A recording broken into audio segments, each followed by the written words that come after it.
Two of the hottest teams in baseball are about to collide at Dodger Stadium. And yes, it already feels intense.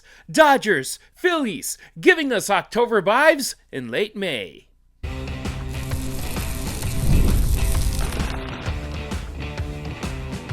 You are Locked On Dodgers, your daily Los Angeles Dodgers podcast. Part of the Locked On Podcast Network, your team every day. I'm Harper Ruiz, that's Travis Rogers, and it's time for Locked On Dodgers. On today's show, we'll hear from a listener who says Roki Sasaki is finally starting to look like the pitcher that he was hoping we were getting.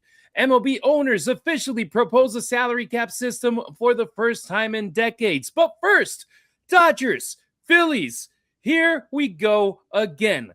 Los Angeles and Philadelphia are about to see each other again, and honestly, it's becoming one of the most interesting matchups in the National League over the last couple of years. Not because of some manufactured rivalry, not because these teams are yelling at each other every series. It's because every time they meet, it feels important. Last postseason, it was the NLDS. That was such a tight game, Game 4, that fortunately the Dodgers won and didn't have to go back to Philadelphia. Now, it's late May, and both teams are playing really good baseball right now. The Dodgers, they come into the weekend 36-20 after sweeping Colorado. The Phillies, they just went into San Diego and swept the Padres while only allowing 3 runs in the entire series. That's impressive, Travis. And honestly, Philadelphia looks a lot different than they did a month ago since they fired Rob Thompson, a 9-19 start. Don Mattingly took over, and all of a sudden, the Phillies, they've been one of the better teams in baseball all over again. 20-8 since Donnie Baseball took over. Yeah, it was inevitable that the Phillies would play better than they were under Thompson. They have too many good players to be off to a start like that. It just didn't make a lot of sense. And sometimes just a little bit of a fresh air, a fresh voice, a different voice can kind of reset the market, and that's certainly what happened in Philadelphia. And Don Mattingly's a good manager. Like, Don Mattingly did a good job with the Dodgers. Don Mattingly did a good job with the Miami Marlins now. I think that might have been the Florida Marlins when he was there. I forget. But the Marlins, we'll call them the Marlins. And he's done a good job in Philly, too. You know, he's working for his son, who's the general manager of the Phillies, which is kind of a unique little twist. But you're right. They're a good team. They're one of those teams that when you think about, matchups for the Dodgers potentially in October, and you look at and you say, okay, how do the Dodgers now? The Dodgers are always going to match up favorably with anybody that they play, but there are some teams that they match up less favorably against than others. Philadelphia, I think, is one of those teams because they can pitch like the Dodgers can pitch. They have a whole bunch of guys that can go out there and put up a bunch of zeros. So I'm really excited to see this. I'm glad that the Phillies are playing better. I'm glad that they're coming in hot. I'm glad that the Dodgers are coming into this series, having played some good baseball, because you've heard me say this, Harry, our everydayers have heard me say this. You don't get playing the Colorado Rockies doesn't really give you an idea of where you are and what you're doing. The Rockies are not a particularly strong team this year. The Phillies are right now. So it's always nice to get a little feel of where you are. We saw it against the Braves a couple of weeks ago. Dodgers didn't look great against the Atlanta Braves. So another chance for them to kind of see where they are. And the Phillies are coming in at a really good time. I'm excited to see the series. Yeah, I like it when the Dodgers face hot teams. That way you can actually test your strength. And what is something that we always talk about over here is that you want to win every series that you're in. When you're playing bad teams like the Angels, like the Rockies, the goal is to sweep them. You want to stack up wins as best as you can. When you play against good competitive teams like the Padres, like you play against Milwaukee, you want to win those series, at least steal 2 out of 3, and that's what the Dodgers did on the road. Now you come home and you play against a Phillies team that has won 7 out of their last 9 series, a team that has been especially good on the road. This is a great test, and this is a great opportunity. Fortunately, not against Christopher Sanchez. You're able to avoid having to play against him, but you look at their lineup, Travis, and they got a quality lineup. They got Kyle Schwarber, they got Trey Turner, Bryce, Harper. Those are the three-headed monster at the top. But then you got Bohm, Marsh, Bryson Stott, Adolis Garcia, Justin Crawford, Rafael Marchand. I mean, it's not as deep as the Dodgers lineup, but it's a really good and expensive team that you're playing this weekend at Dodger Stadium that more than likely is going to be involved in the playoffs this year, just like they were last year.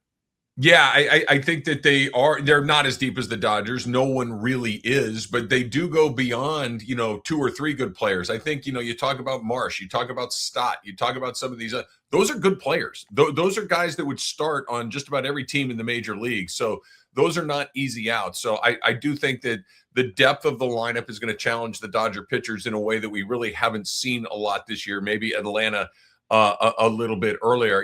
Go back to Christopher Sanchez. You mentioned him saying, I'm kind of sad that they're not going to get a chance to beat him or get a chance to see him. These are the sorts of guys that you're going to have to face in the playoffs. You're probably going to have to beat somebody like that at least once to win a series, right? Because a guy like Sanchez is going to pitch twice in a 7-game series at least. Maybe you get a third game in there if they really push him. So you want to see him. You want to see the ball coming out of his hand. So that's the number one. There are 2 other things too.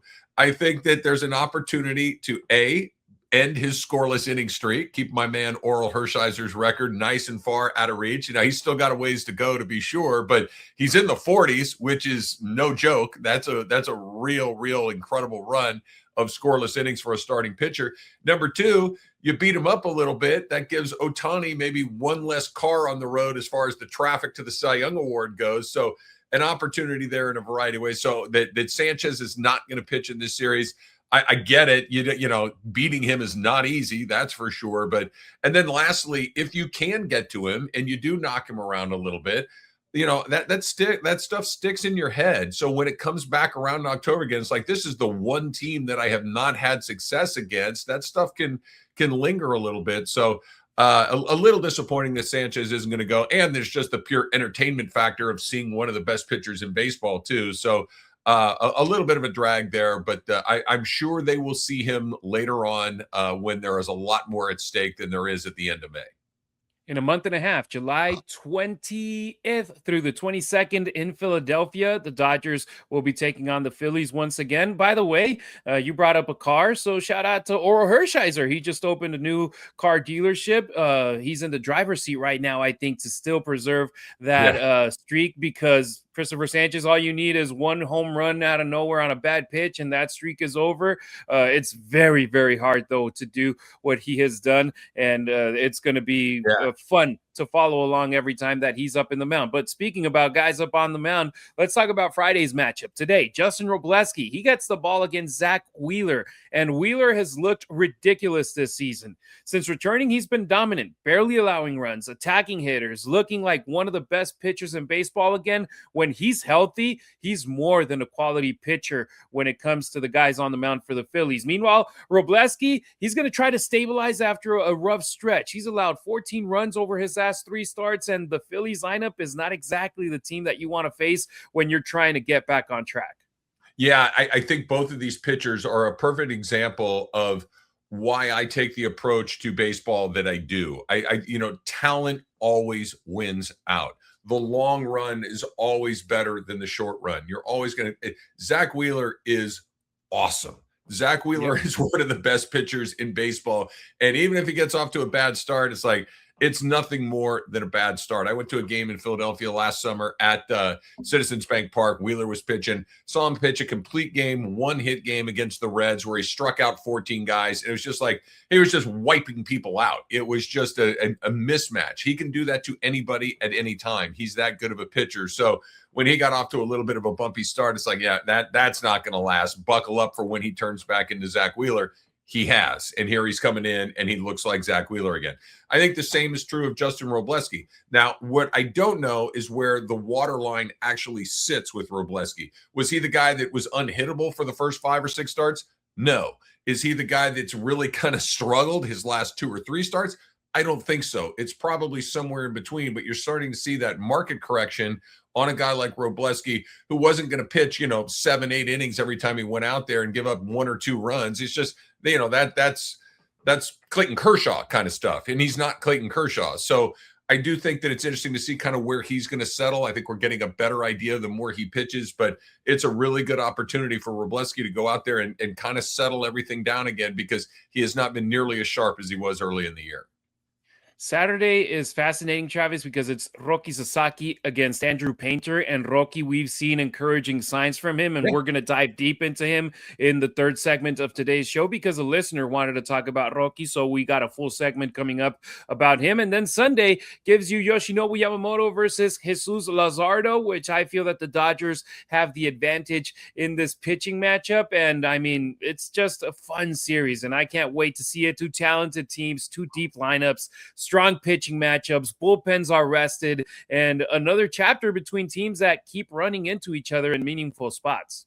Yeah, I think the vibes that you mentioned too are interesting with Roki in particular, because that was the high watermark for him last year. That was when the Philadelphia Phillies series in the division round was Roki's best moments as a Dodger, both in Philadelphia and then, of course, in that closeout game at Dodger Stadium in Game 4 where he went 3 innings and he was terrific. Like that's what everyone's like, there it is. That's the guy that we've been waiting to see. And we really haven't seen that guy since. Now, like you said, and I know we're going to talk about it coming up, he's come back up a little bit and he's starting to pitch a lot better. But hopefully the vibes from that Philly series, like, look, I can be a high leverage, biggest moment of the season guy on this mound and have some success. So hopefully he can channel some of that October energy this weekend.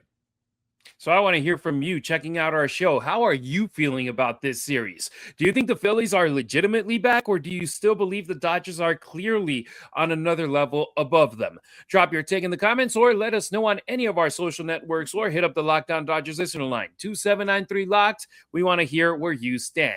Coming up on Locked On Dodgers, MLB owners officially made their first salary cap proposal, and this could end up becoming one of the biggest baseball stories in a very, very, very long time. There is nothing like watching a Dodger game. Literally, there is nothing like being in that unbelievably beautiful ballpark. Even better, right? When you get to be there yourself, the excitement, the fans, the dogs, right? The only problem, getting those tickets can be just a huge pain in the you-know-what. Long queues, surprise tickets, and my worst nemesis, the fee jump at the checkout line, right? It happens every time. Not every time. That's why there's Game Time. The Game Time app gives fans the advantage with constant innovation. It's how you unlock amazing tickets and experiences in just a few taps. It's really easy to use. The Game Time guarantee means that you're going to get 100% authentic tickets delivered on time at the best price. And here's the best part. Fees are included in the price you see. What you see is what you pay, period. No, hey, wait, where did that come from? It's not going to happen to you. You can follow your favorite team and you can get alerts when new deals drop. It's a great way to do it. 2 taps and it's done. No stress, no hidden fees, just great seats in minutes. That's what makes it so easy to decide last minute to go take in that game. So take the guesswork out of buying MLB tickets with Game Time. Download the Game Time app, create an account, and use the code LOCKEDON for $20 off your first purchase. Terms apply. Again, create an account and redeem the code LOCKEDON, LOCKEDON, for $20 off. Download the Game Time app today. Get your daily Dodgers fix completely ad-free with the Everydayer Club. Jump into a 7-day free trial right now and stay locked in with your team. No interruptions, just Dodger baseball. Hit the link in the show notes or go to lockedondodgers.supercast.com to join. Owners versus players. Round 1 starts now. Here we go. For years, people around baseball assumed owners eventually wanted another push for a salary cap system, and now it's official, Travis. The owners made their proposal, and this thing is massive. Reportedly, it includes a salary cap of around $245 million, a salary floor of around $171 million. They want centralized media revenue sharing, escrow system similar to the NBA and hockey, and a 50-50 revenue split between owners and players. And immediately, to the surprise of absolutely nobody, the MLBPA pushed back hard.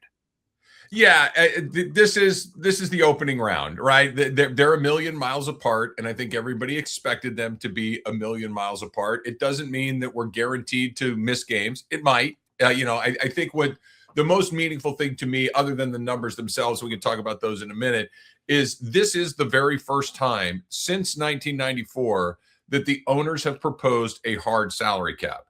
We know what happened in 1994. Mm-hmm. It was Armageddon for the Major League, Players Union and the ownership. They missed the World Series. It basically killed the Montreal Expos. It ended some chases like Ken Griffey chasing down the home run record, Tony Gwynn trying to hit 400. Like, it was devastating for baseball. Fans were furious at what went down. Harry, I don't know if you remember this. I'm a little bit older than you, but when they finally got back, they had the players stand on the foul lines and wave at the fans. It was just an awful, awful idea. And it took a really long time for people to come back. This is the first time that the owners have put a hard cap back into a proposal. The last time, it nearly killed baseball. So they're obviously willing to go try this again. They haven't put it in since then. There's been labor peace since then. Obviously, there's a group of owners that want to get cost and spending under control to some degree.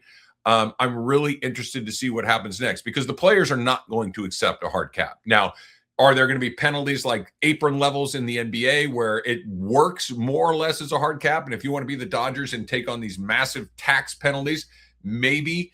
But what gives me hope, at least, is baseball is as healthy as it has been in a very long time, as far as attendance, as far as ratings, as far as revenues. The money is flowing. The owners don't want to kill the money. The players don't want to kill the money. And I think that both sides will get to a point where let's figure something out, as opposed to we have to do this or else the money's going to run out regardless. I'm cautiously optimistic that this is the beginning and not where these two teams are going to, or the two sides are going to dig in, and we're going to have to spend God knows how long trying to negotiate this out. I think we're going to see them get closer and closer as we get closer to the deadline.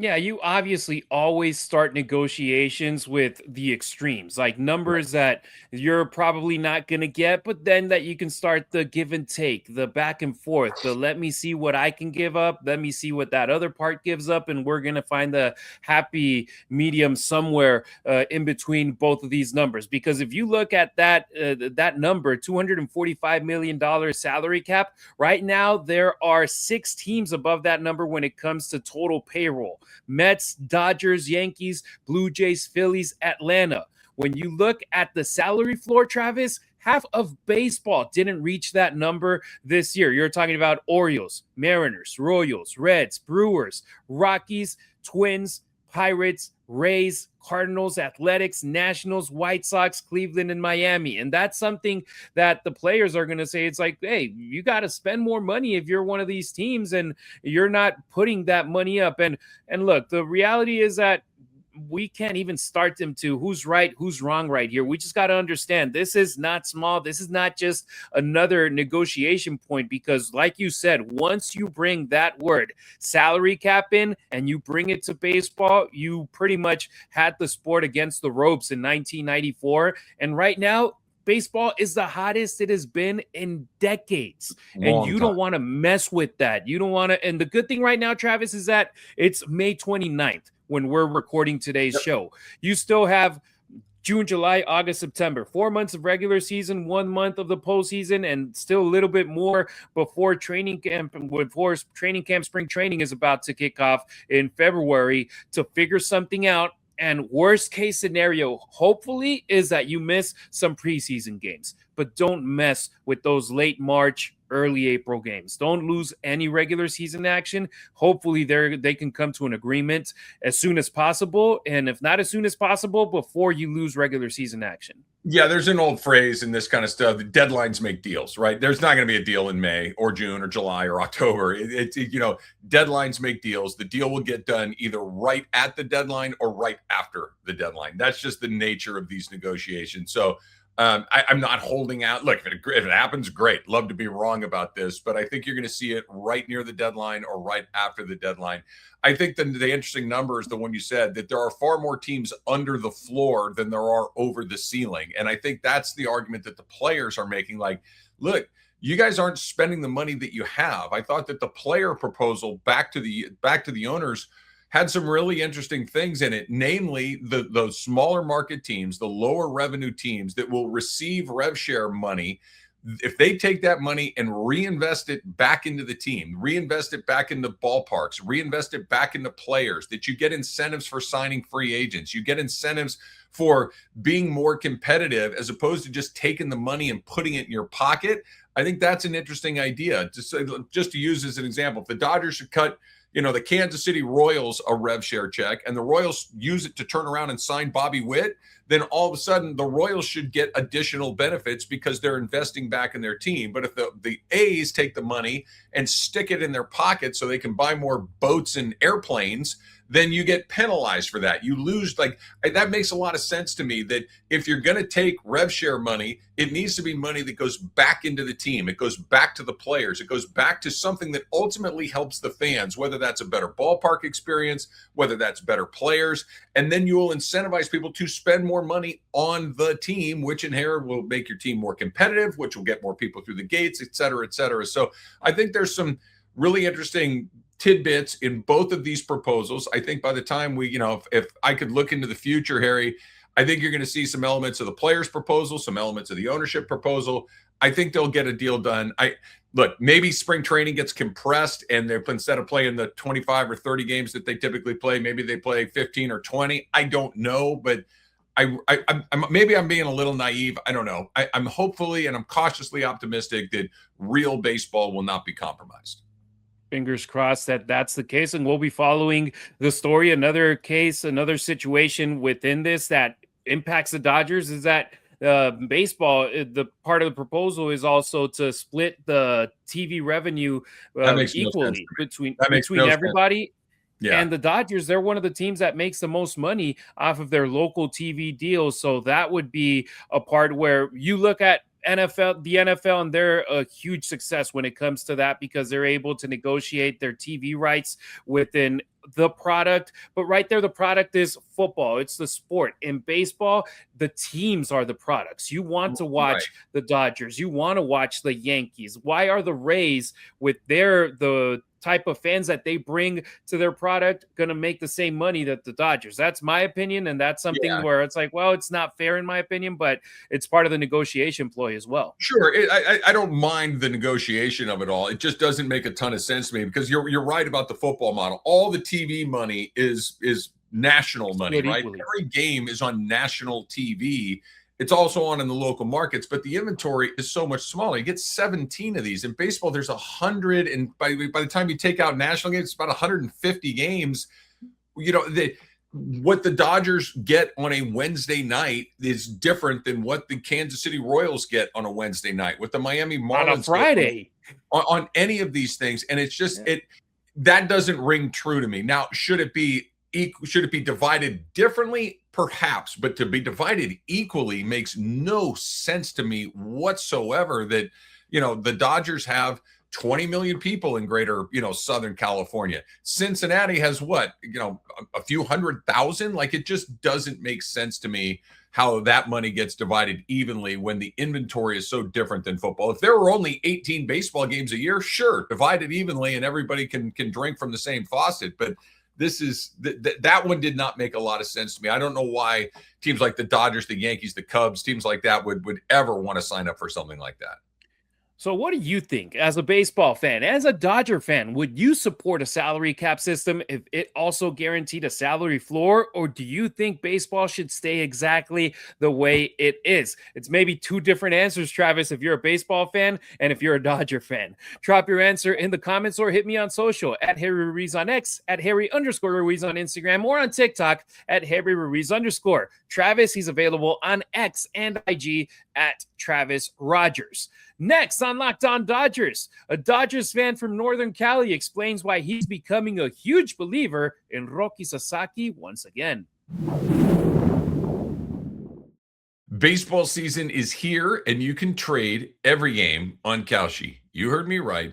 On Kalshi, you can trade every single game. Let's take a look, right? Let's talk a little Braves and a little Red. The Atlanta Braves are trading at 56% to beat the Cincinnati Reds, meaning a $100 trade pays out $176 if they win. As the playoffs get closer, those numbers, they move in real time, and you can buy in and out of your position at any time that you'd like. On Kalshi, you're trading against peers in a live market, meaning there is no house. And as the probability changes, you can get in and out of your position. And for a limited time, download the Kalshi app and use code LOCKEDON to get $10 when you trade 10. Kalshi, Kalshi. Trade on anything. 18 plus only. Restrictions and eligibility requirements apply. Event contract trading involves risks and may not be suitable for all investors.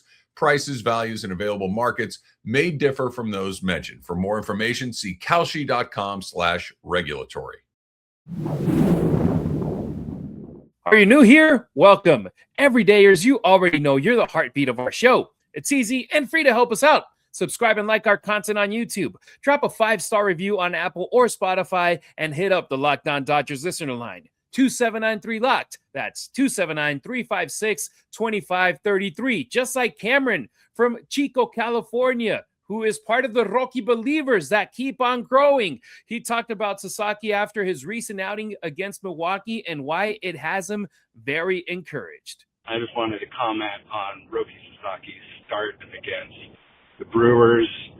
You know, that first inning was kind of heart-wrenching, going, oh no, I hope, you know, he doesn't get blown out of this game. And then to watch him turn around, dig deep, and just deliver for the rest of the game and go deep into the game was just so nice to see. You can really see the growth of him as a pitcher, especially from last year and having to go to AAA and then coming back. And, you know, this kind of trial by fire of having to learn and be a starting pitcher against big league hitters, I think is going to make him a much, much better pitcher in the future, especially when he's got Yamamoto and Shohei Ohtani and the whole Dodgers pitching staff there as mentors. I think we're going to see Roki Sasaki grow as a really dominant pitcher and really just could become, you know, a huge part of the rotation. I think, you know, he's still got a couple years, you know, to really become that ace caliber where he can deliver game after game. But as we've seen through this season, he's building, he's developing, and you can see the fear leaving his eyes. And he gets to the mound and he's getting confident in stuff. So I'm a big Roki Sasaki fan, and so grateful for what he did for the team last season out of the bullpen. I'm just excited to see what he can do as a starting pitcher for the Dodgers moving forward. So, yeah, go Dodgers, go blue, let's go. All right, first-time caller, Cameron from Chico, California. Thank you for your voicemail. He is very encouraged about Roki Sasaki and Travis. We've seen just his ascent from us questioning at the beginning, man, it's looking very rough. To, okay, it looks better, but it's not good. And now when we saw him pitch against the Angels, it was like, okay, that was very good. But it was against the Angels. Let's see if he can do something against a team with better quality players on the field. And he did pretty good against the Brewers. It was a rough start, but just in the mental game, being able to stay in the game despite a hard start and finish in a good way, that was positive for him. And Roki Sasaki, he just keeps taking steps forward in the way that he is evolving as a major league pitcher.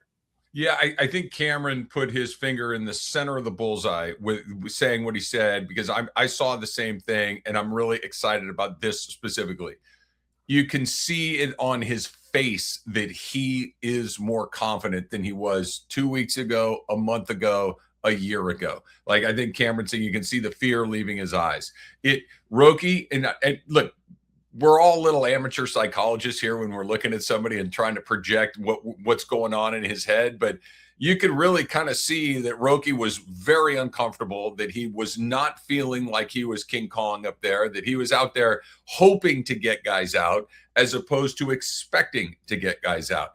The difference between those two things is a million miles wide. I think we're getting closer to him expecting to get guys out as opposed to just hoping that it happens because he's a really talented athlete. Ohtani, Yamamoto, Snell, Glasnow, Vezia, right? Like those guys go out there expecting to get people out, not hoping that it happens. I think that you're starting to see more and more of that from Roki. He clearly has great stuff. He clearly is a very valuable prospect. And I'm optimistic that it has finally started to kind of trend in the correct direction. We will see. I'm always going to be a little slow on this stuff. I'm going to be slow to bury a guy, and I'm going to be slow to say that, okay, he's figured it out. This goes back to just every guy ever, like Zack Wheeler, we were talking about in the opening segment. He's been in this league for a million. He's really good. Even if he's bad for a month or two, he's really good. He's going to be really good because we've seen it. We're still trying to figure out what Roki is. I think that the vibes from last season against Philadelphia may translate a little bit here. I think being in this team, on this team, where the wins and losses aren't necessarily the only thing that matters. If you're on a different team, you can't really afford to just kind of throw up your hands and hope 1 out of every 5 or 6 times your pitcher goes out there. The Dodgers kind of can, because they know that of those other 5 or 6 games, they're going to win 3 or 4 of them. They're going to go out there and be in the playoffs no matter what. So they can kind of slow walk him through the major leagues, where very few teams could actually have the luxury of doing that. I'm optimistic that he's figuring it out, but I still think there's a long, and again, as the innings stack up, right, we're still at about just a little bit past the 1/3 mark of the season. It gets harder the deeper you go into the season. Pitching tends to dip, hitting tends to increase as we go deeper. Let's see what he looks like. He looks a lot better than he did a couple of months ago, so certainly headed in the right direction. Yeah, and to follow up what you said, the Dodgers don't need him to be a finalized product right now. They don't need him to be this team's ace when he pitches on Saturday. No, they just need him to go out there, keep improving. I feel that he got more out of a game like against the Brewers, where he was tested, where he was able to go deeper in the game despite a rough start, than just going out there and dominating a team like the Angels. It's this type of a learning experience on the field that helps him become a better baseball player, and fans are noticing it. Fans are starting to become believers. We are starting to become believers of what he's doing, and the way that the Dodgers put their trust on him. It makes more sense when you're able to see results on the field. And Travis, it wasn't long ago when we were talking about what happens when Blake Snell comes back. Who's going to lose their job in the starting rotation? And now we're about to enter the month of June, and the Dodgers don't have Snell again. The Dodgers don't have Tyler Glass now, who started the season in the starting rotation, which I felt that at some point in time we were expecting one or the other, or even both, to not be in the rotation. And then we were expecting for Yoshinobu Yamamoto, Shohei Ohtani to potentially skip a start here or there, give him some rest. Now they can't. And you got guys like Roki Sasaki being a main part of the rotation. And like you always say, baseball, things tend to work out on themselves, on their own, right? I was going to say, class, say it with me. These things tend to take care of themselves. It is almost, it's the dodo bird, right? You almost never have more good players than you have positions to put them. It almost always shakes out in one way or the other. And every year, Dodgers, oh my God, they have a surplus of pitching. They're going to put 5 major league pitchers in AAA. No, they're not. These things always tend to work themselves out. And you're seeing it right now. And it always is kind of the opposite, where, man, you could actually use a couple more. I think the position player pinch is even more pronounced for the Dodgers right now than anything else. With Teo down, with Kike down, with Edman still working his way back, like, you're a little shorthanded position-wise. You're going to see a lot of Ha-Seong Kim. You're going to see a lot of Alex Call. Like, guys that were supposed to be your depth pieces are going to be your starting pieces for a period of time. So they'll figure it out. They always do. But as far as on the mound, you can never have enough pitching, because guys drop late, especially when you got guys like Glass now in your rotation, that you have to build it in that he's not going to pitch a full season. He might not even pitch a half a season every year. And he gets Roki another good test. Yep. With the Philadelphia Phillies coming into town. And look, sometimes it's ugly before it becomes very good. And Dodgers fans, we're hoping that we're watching the continuation of that process right now. Huge thanks to Cameron for the call. If you want to be a part of our show, 2793-LOCKED. That's 279-356-2533. Either leave us a voicemail or shoot us a text. So we close the show asking this question: how confident are you in Roki Sasaki long term? Let us know in the comments on YouTube, or hit us up on social. All right, that'll do it for today's pod and this week of Locked On Dodgers. Thank you for making our show your first listen of the day, and thank you for making Locked On the #1 sports podcast network. We'll be back on Monday to recap this series against the Philadelphia Phillies. Hopefully the Dodgers are able to pull out the series win, Even better if they can get a sweep against a very good squad. If you never miss an episode, the Everydayer Club is built for you. Get Locked On Dodgers ad-free, plus members-only Discord access and more. Head to lockedondodgers.supercast.com to join the club. For those of you on video, we send you to the first ever 24/7 National Locked On Podcast Network YouTube channel. On audio, for your second listen, check out Locked On MLB. Travis and I, we appreciate you riding with us. Until next time, keep it real, keep it Dodger Blue.